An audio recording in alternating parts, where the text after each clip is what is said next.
നമസ്കാരം. ഞാൻ ഗണേശൻ തിരുമേനി, ഹരിഹരമഠം, കൊല്ലം. കണ്ണേറ് ദോഷങ്ങൾ ഒരു വ്യക്തിയെ ബാധിക്കുകയാണെങ്കിൽ ആ വ്യക്തിക്ക് വളരെ വലിയ ബുദ്ധിമുട്ടുകൾ ഉണ്ടാവും.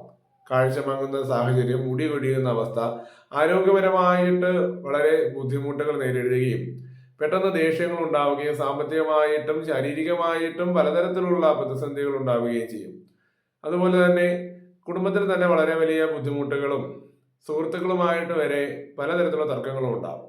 ഒരു വ്യക്തി നല്ല രീതിയിൽ ജീവിതത്തിൽ നേട്ടങ്ങൾ കൈവരിച്ചു വരുമ്പോഴാണ് ശത്രുഭാവത്ത് നിന്നും ദൃഷ്ടിദോഷങ്ങൾ അല്ലെങ്കിൽ കണ്ണേറ് ദോഷങ്ങളൊക്കെ നമുക്ക് ഉണ്ടാവുന്നത്. അപ്പോൾ ഇത്തരം പ്രശ്നങ്ങൾ ഉണ്ടാകുമ്പോൾ അതിനെ ചെറിയ പ്രയോഗത്തിലൂടെ നിങ്ങൾക്ക് തന്നെ പരിഹരിച്ചു പോകാവുന്നതാണ്. അതിനായിട്ട് ചെയ്യാവുന്നത്, അല്പം കടുകും ഉപ്പും കൂടി എടുത്ത് നമ്മുടെ തലയ്ക്ക് ഒരു 21 പ്രാവശ്യം ഒഴിഞ്ഞ് 21ാമത്തെ പ്രാവശ്യം ദേഹമാസകലം ഒഴിഞ്ഞ് കനല് കൂട്ടി ആ കനലിലേക്ക് ഇടുക. അങ്ങനെ തുടർച്ചയായിട്ട് 7 ദിവസം ചെയ്യണം.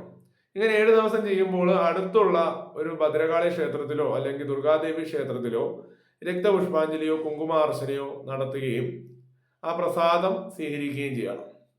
7ാമത്തെ ദിവസം നമ്മൾ ഏത് ക്ഷേത്രത്തിലാണോ വഴിപാട് നടത്തിയത് ആ ക്ഷേത്രത്തിൽ 7ാമത്തെ ദിവസം നമുക്ക് എത്ര വയസ്സുണ്ടോ അത്രയും നാരങ്ങ കോർത്തൊരു മാല കൊണ്ടുവന്ന് ചാർത്തി ഒരു പായസം വഴിപാടും കഴിച്ച് വഴിപാട് പൂർത്തിയാക്കണം.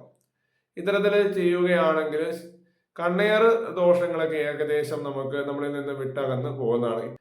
ഇത്തരം ബുദ്ധിമുട്ടുകൾ നേരിടുന്നവർക്ക് എന്നെ ബന്ധപ്പെടാവുന്നതാണ്. വിശദമായിട്ട് ഈ വിഷയങ്ങൾ എന്നോട് സംസാരിക്കാവുന്നതാണ്. ഏവരെയും ഈശ്വരൻ അനുഗ്രഹിക്കട്ടെ.